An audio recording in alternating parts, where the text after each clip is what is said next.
Hello, everyone, and welcome to After Emoris. We are here today with Free, who is played by Abnormal Chemist, and also our Dungeon Master, done by Equa is Not Funny.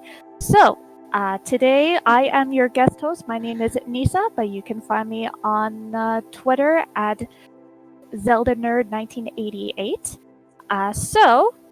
We have some questions from the Discord page that we will be asking from a very, very intense stream last Monday. Wow, that was incredible, guys. Thank you. Incredible. DMing. I did nothing.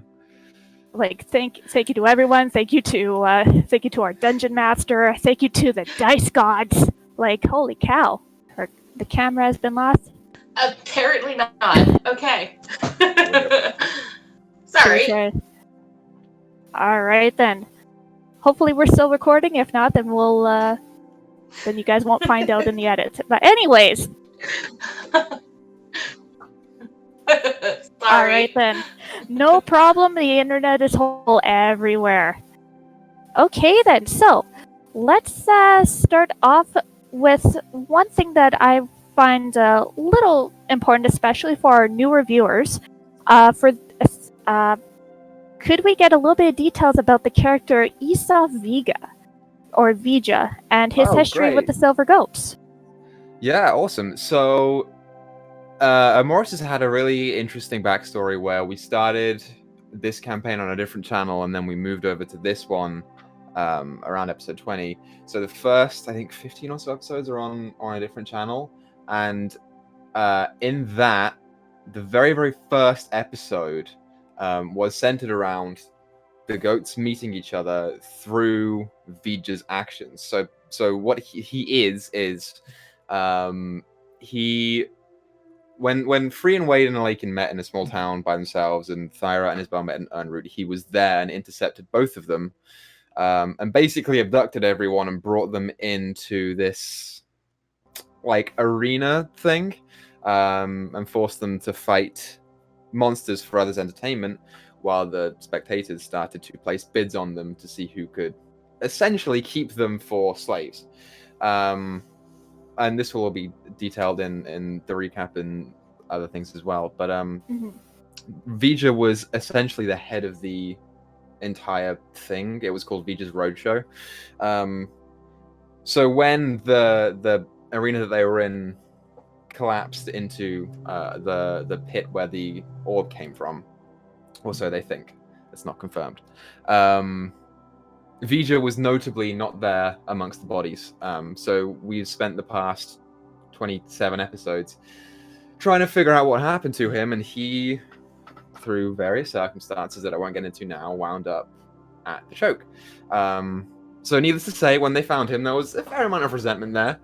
And that encounter went not quite how I thought, but ultimately in a very similar result to what I had anticipated. So in the next episode, I imagine there'll be quite a lot of talk about him, and when you guys end up talking to him about what he has been doing and why he's done the things that he's done. So yeah, that's him in a nutshell. Which leads me to my question for Abnormal Chemist. How did Bree really feel when she saw that man there, especially when Thyra was engaged with him?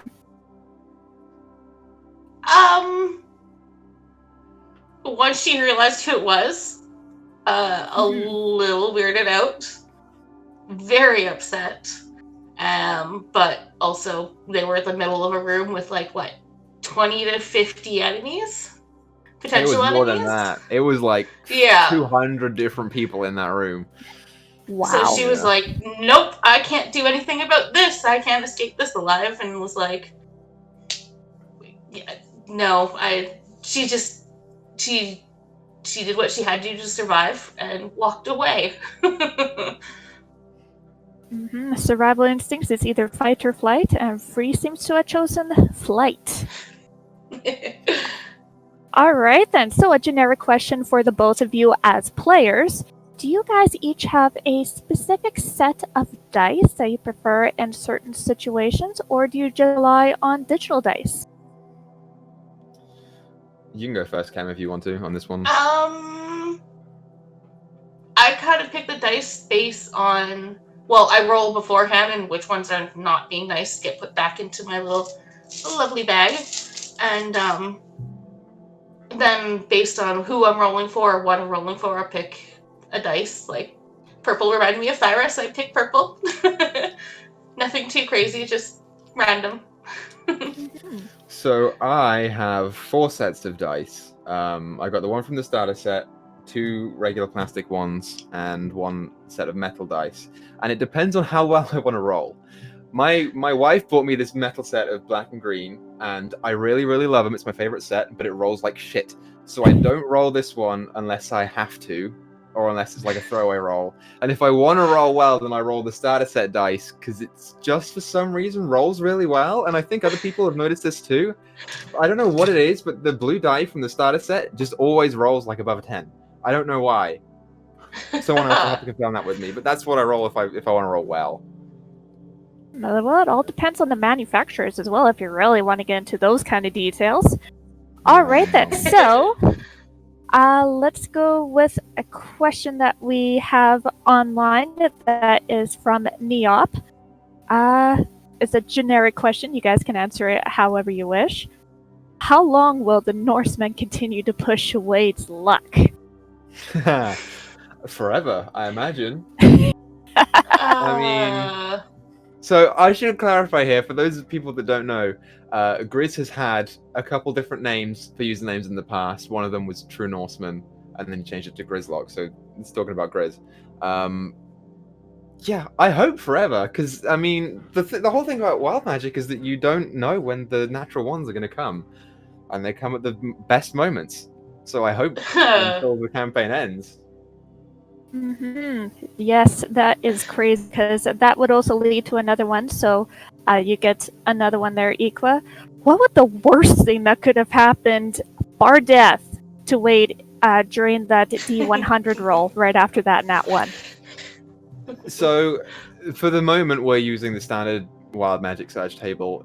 A lot of the things that are on that table could have resulted in him dying. A lot of them. He could have done what he did in Big Dacky, where he got confused and didn't know where to go, and they would have caught up to him and killed him.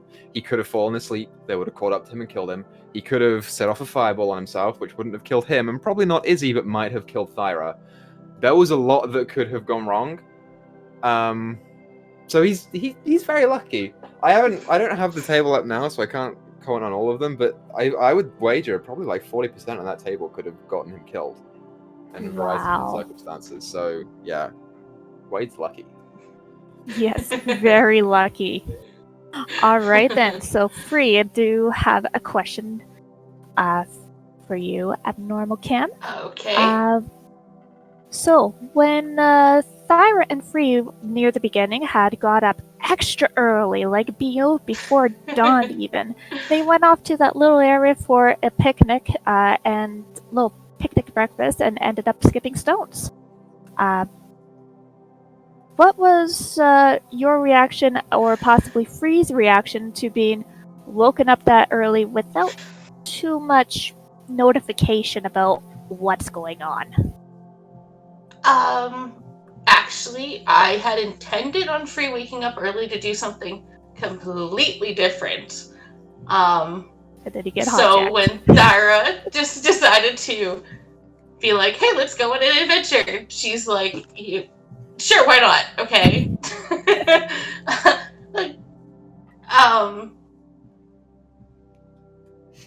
It was unexpected. She's, I guess, not used to being, swept away. So getting to relax and get away from everything, especially after spending time out in near the thorn and meeting those creepy creatures and everything else Equa has thrown at us. It was relaxing. It was quiet and not a date. I swear to God, Free would not agree to that one. But it was good to be a kid again, I suppose. Skipping stones. Mm-hmm. Which leads into another question for the both of you. So yeah, skipping stones. Is there anything that your character or for Equa towards you, you could pick which character that you prefer if you want to pick Asmin or Kev or pretty much anyone. Is there a mundane activity that they had done in their childhood that they would have enjoyed, like skipping stones or climbing trees?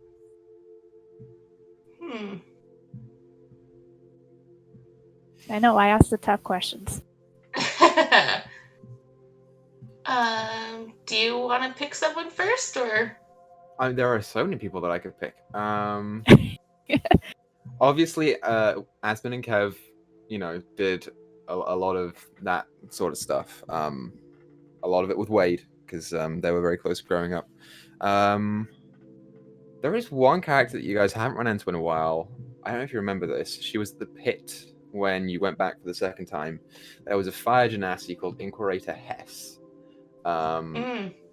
who I won't spoil too much with this. She spent a lot of time reading as a child with her father.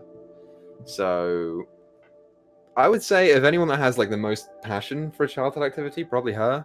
But I mean, yeah, if you want a more secure answer, Asmin and Kev and Wade all just hung around each other in the swamps of Keijo for first however 20 years of their life. So. Awesome. Free spent most of her childhood following her mom around and playing music with her dad, who, like her, was a bard. Her hometown wasn't the nicest, so it wasn't always the safest for someone to be out alone. So she didn't really have many outside friends. It was more spending time with family and helping with cooking, helping with the cleaning, playing music with dad. Oh, that's so sweet. Okay, so I think I have one or two more questions for you guys. One of them, the poncho. So, the stitching, I'm on stupid. And also, obviously, all the magical properties that we surprisingly discovered at the very end there. Again, wow. So, I guess towards Equa, the question is, regarding Asmin's character, was most of the time during when she had possession of the poncho, was that more time put into infusing it with the magic, or was it more time putting the delicate stitching on the back? I wish more time was spent in the stitching, but alas, no. It was most of the time was spent magically weaving the flight rock into the clothing. I will say, in terms of the the thread work that is on there, it's not particularly strong. It's a little bit loose. It's just very well hidden.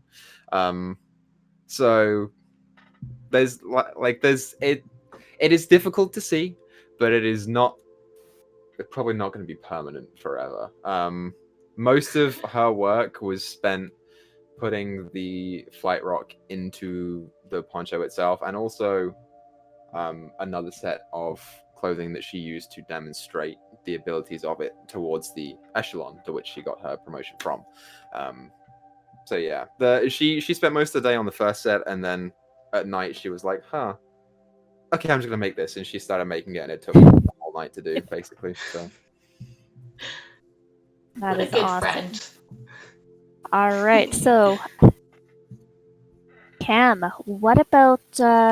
I noticed that she is a little more protective of Wade, simply because of maybe his naivete or his high energy, or that he's kind of like a puppy running around.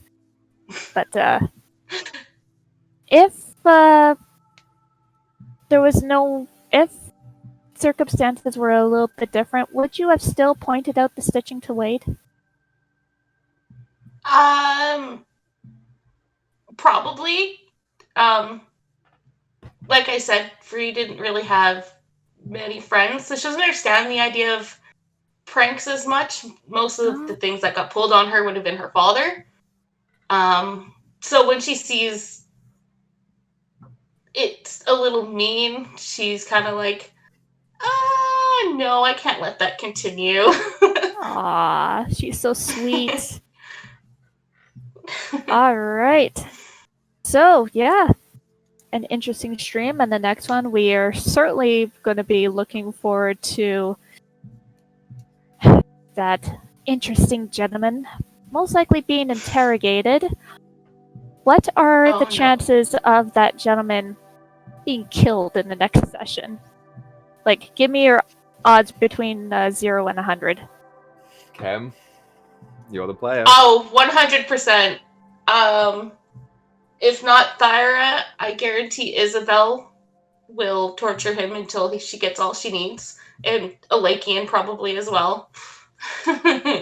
Depending on how he answers her one question, Free might not be very nice either. So we'll see. I reckon it's a high chance they're gonna kill him before he gets the chance to get away. So it's a high chance, but not 100% chance from our dungeon master. I don't think it's going to be 100% chance. But I mean, he kind of deserves it, doesn't he? A little bit. So we'll see how well the moral compasses balance out next episode. Yeah. And with that, I think we're actually going to be drawing it to a close here. So, everyone, if you're enjoyed this and do want more, Emoris will be streaming live on Twitch at 7:30 Eastern and 4:30 Pacific Monday evenings on Swindler's Den. You can find links in the channel below. And if you also want to be checking out the new Fandelver stream, you'll be able to see that at Twitch at 6:30 at the same time, so 7:30 Eastern and Pacific. That will actually be DM'd by Grizlock, who is our Wade. So, again, if you can follow the team on Discord, YouTube, Twitter, and of course Twitch at the links below. Thank you so much for joining, and thank you, Equa, and thank you, Abnormal Chem. Thanks, Nyssa. All right, have a great day. Thanks, Nyssa.